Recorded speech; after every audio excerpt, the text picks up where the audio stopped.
આપણા ગુજરાત કે દેશ બધામાં એક વસ્તુ વખણાય છે, એ છે આપણા સંબંધો. સંબંધોને કઈ રીતે જાળવવા એ આપણા ભારતીયોથી શીખવું જોઈએ. એવી ચર્ચાઓ, એવી વાતો આપણે અનેકવાર અનેક લોકોના મુખેથી સાંભળેલી છે. પરંતુ હવે એવી ઘટનાઓ સામે આવે છે જે સંબંધોને શમશાર કરતી હોય છે.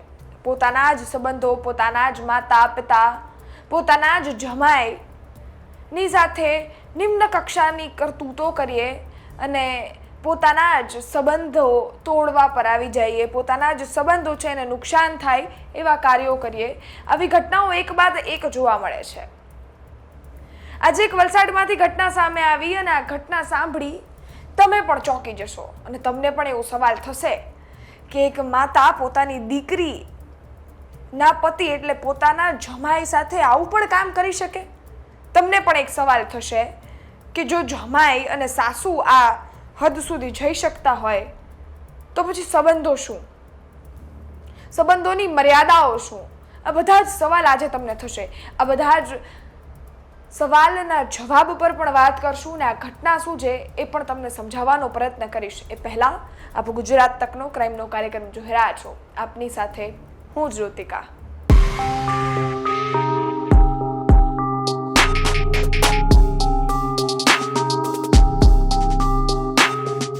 વલસાડમાં અચાનક એકાએક એક અજાણી મહિલાની લાશ મળી આવે છે અને એ લાશ છે ડિસ્પોઝ થવા લાગી છે. એટલે એ લાશ છે એ ડિસ્પોઝ થવા લાગી છે એટલે માટીમાં પડી હોય, બહુ સમયથી લાશ પડી હોય ને એટલે ધીરે ધીરે ડિસ્પોઝ થવા લાગે. અને એ જ પરિસ્થિતિ એ લાશની પણ હતી. લાશ છે એ ડિસ્પોઝ થવા લાગી હતી અને ત્યાં જ અચાનક પોલીસને ખબર પડી. પોલીસ કામગીરી ચાલુ કરે છે અને તપાસનો ધમધમાટ ચાલુ કરે છે કે આ લાશ છે તો છે કોની અને આને મારવા પાછળ કામ કોનું છે. થોડાક સમય જાય છે, થોડીક કલાકોમાં વલસાડ એલસીબી છે એની કામગીરી છે એ સફળ થાય છે અને એને એક આરોપી છે એની ધરપકડ કરી. અને આરોપી છે એની ધરપકડ કર્યા બાદ સવાલો કર્યા, પૂછપરછ કરી અને સંબંધો જાણવાનો પ્રયત્ન કર્યો. તમે પણ ચોંકી જશો, આરોપી કોણ હશે? આ આરોપી એ મરણ જનાર મહિલા છે એનો જમાઈ હતો અને આ જમાઈ છે એમને મરણ જનાર સાસુ છે એની દીકરી સાથે 2023માં લગ્ન કર્યા હતા. 2023માં લગ્ન કર્યા. એની સાસુ, એ દીકરી પોતે અને એનો પતિ ત્રણેય છે એ એક સાથે રહેતા હતા. એક સાથે એક ઘરની અંદર રહેતા. પરંતુ એ જ ઘરની અંદર એક સાથે રહેતા સાસુ અને જમાઈ છે એની આંખ લાગી ગઈ. આંખ લાગી ગઈ એટલે કે આંખ ભીડી ગઈ અને ત્યાંથી જ સાસુ અને જમાઈના શારીરિક સંબંધોનો સિલસિલો ચાલ્યો. બંનેની વચ્ચે શારીરિક સંબંધો બંધાણા અને આ જ વાતની જાણ એ દીકરીને થઈ ગઈ. એ દીકરીને જાણ થતાં બોલાચાલી થઈ, વાત બાજાબાજી સુધી પણ પહોંચી અને એકવાર સમજાવવાનો પણ પ્રયત્ન કર્યો. હવે તમને પણ સવાલ થતો હશે કે એક માં પોતાની દીકરીના પતિ સાથે આવી રીતે કઈ કરી શકે? એ જ પ્રશ્ન છે કે આજ હાલનો કળયુગ છે એ ક્યાં જઈ રહ્યો છે. આ પરિવાર હતો એ આમ તો યુપીનો હતો અને અહીંયા કામ કરવા માટે આવ્યો હતો, વલસાડમાં વસતો હતો. આરોપી છે એ રેલવેમાં કામગીરી કરી રહ્યો હતો અને એની સાસુ છે એ બગીચામાં કોઈ માળી તરીકે કામ કરતા હતા.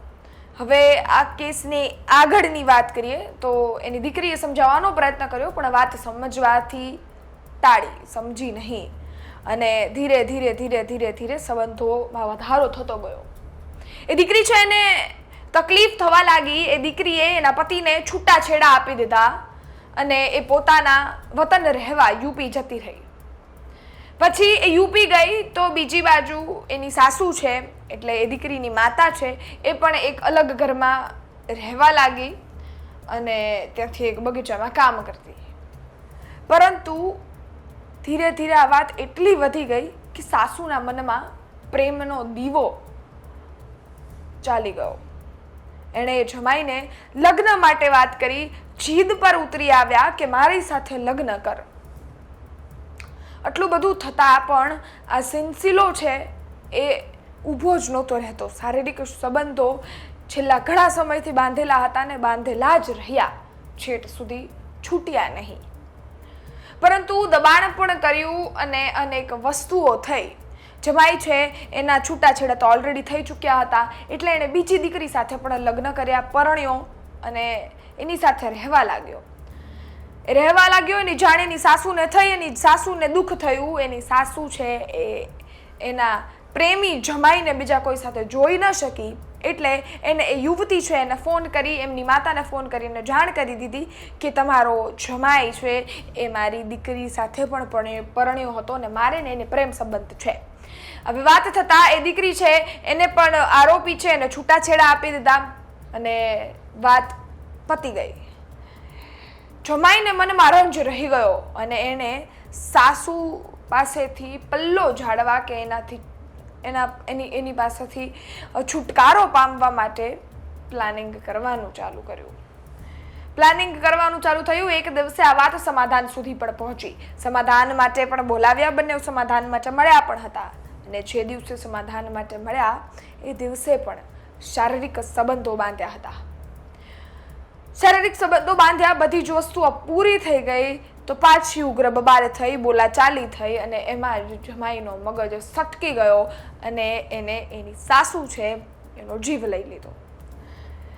આખી કહાનીમાં સૌથી મોટો ટ્વિસ્ટ તો એ છે કે છેવટે સુધી પણ એને એના શારીરિક સંબંધો નહોતા મૂક્યા.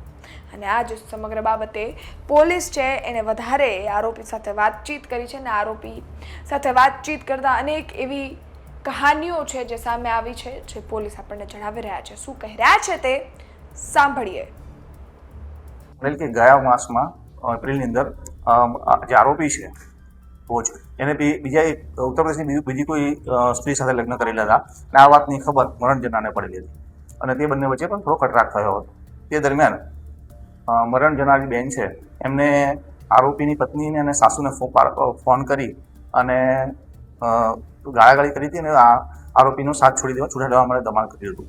આ બાબતથી બંને વચ્ચે થોડો ઝઘડો થયો હતો અને આ વાતની આરોપી એ સમાધાન માટે બંને આરોપી અને મરણજના બંને ભેગા થયા હતા અને અતુલ જે ઘાસિયાવાડી છે ત્યાં ભેગા થઈ બંને સાથે બેઠા હતા અને તે દરમિયાન સમાધાન માટે ભેગા થતાં થોડીક ઉશ્કેરાટમાં આવી જતાં બંને થોડી ઝપાઝપી થઈ હતી અને આરોપીએ તેમને ટીકાપૂટીનો માર મારેલો હતો તથા માથામાં પથ્થર અથવા બીજી કોઈ ડિસ્મિસ જેવું કોઈ સાધનથી ઈજા કરતા આ બેન ત્યાં ઈજાગ્રસ્ત થયા હતા અને તે દરમિયાન મરણ જતાં આ આરોપીએ જે બેનની સાડી પહેરેલી હતી એ સાડીનો ઉપયોગ કરી અને બેનો હાથ પગ બાંધી એમને જોડીમાં બનાવી અને નજીકના નાળામાં ફેંકી દીધા હતા. ઘણા લાંબા ટાઈમ સંબંધો હતા ને જે દિવસે થયું એ પણ આરોપીએ કબૂલ કર્યું છે. જે દિવસ સમાધાન મળ્યા તે પણ એમાં સંબંધ બાંધ્યા. આપણે સાંભળ્યા એ પોલીસ અધિકારીને જેમને સમગ્ર બાબતે વાત કરી છે અને જે આરોપી સાથે વાતચીત કરતા શું ઘટના સામે આવી છે, શું આરોપીનું કહેવું છે, શું એણે કબૂલ્યું છે, બધી જ ઘટનાઓને લઈ વાત કરી. ચોંકાવનારી વાત તો એ પણ છે કે જે આરોપી છે એણે કબૂલ્યું છે કે મેં મારતા પહેલા પણ શારીરિક સંબંધ નહોતા મૂક્યા અને મેં શારીરિક સંબંધો બાંધીને જ એની હત્યા કરી છે. આનાથી શર્મજનક વાત શું હોઈ શકે કે એક હવસનો પૂજારી, એક હવસનો ભૂખ્યો આ હદ સુધી જઈ શકે છે. સવાલ તો એ પણ થાય કે એક મા પોતાની દીકરીના જ ધણી સાથે કઈ રીતે સૂઈ શકે. સવાલ તો એ પણ થવો જોઈએ કે પતિ છે એ એની પત્ની માટે લોયલ કેમ ન રહી શક્યો, પોતાની જ સાસુની સાથે આંખ કઈ રીતે ભીડી ગઈ અને એ મા દરજાની સાસુ સાથે વાત શારીરિક સંબંધો સુધી કઈ રીતે પહોંચી ગઈ. આ બધા જ સવાલો અહીંયા ઊભા થાય અને એટલે જ સવાલો સંબંધો પર પણ ઊભા થાય. સંબંધો પર સવાલ એટલે ઊભા થાય કારણ કે આ એક ઘટના નથી, આવી અનેક ઘટનાઓ સામે આવે છે અને જેનાથી સંબંધો શમશાર થતા હોય છે. એ પછી બાપ દીકરીનો સંબંધ હોય, મા દીકરીનો સંબંધ હોય, બાપ દીકરા, મા દીકરા કે પછી આંતરિક પરિવારના કોઈ જ પણ સંબંધો હોય. લોકો પોતાના સ્વાર્થ માટે, હવસખોરો પોતાની હવસ સંતોષવા માટે કોઈ પણ હદ સુધી જતા હોય છે. એનું એક એક્ઝામ્પલ આ ઘટના સેટ કરે છે. તમારું શું માનવું છે આ ઘટના અંગે કોમેન્ટ ચોક્કસથી કરજો. ગુજરાતમાં આવી ઘટનાઓ સમશાર તો કરતી જ હોય છે, પરંતુ બીજી બાજુ ગુજરાત છે એનો ઉગતો સૂરજ એટલે કે આજનું જનરેશન છે એ આવી ઘટનાઓ સાંભળી એમાંથી શીખ લે અને પોતાની જાતમાં સુધારો લાવે, પોતાની વિચારમાં સુધારો લાવે એવી અપેક્ષા સાથે ફરી એકવાર આવતીકાલે 9 વાગે નવી ક્રાઇમ સ્ટોરી સાથે મળીશું ક્રાઇમ શોમાં. ત્યાં સુધી રજા આપો, સજાગ રહો, સુરક્ષિત રહો. ધન્યવાદ.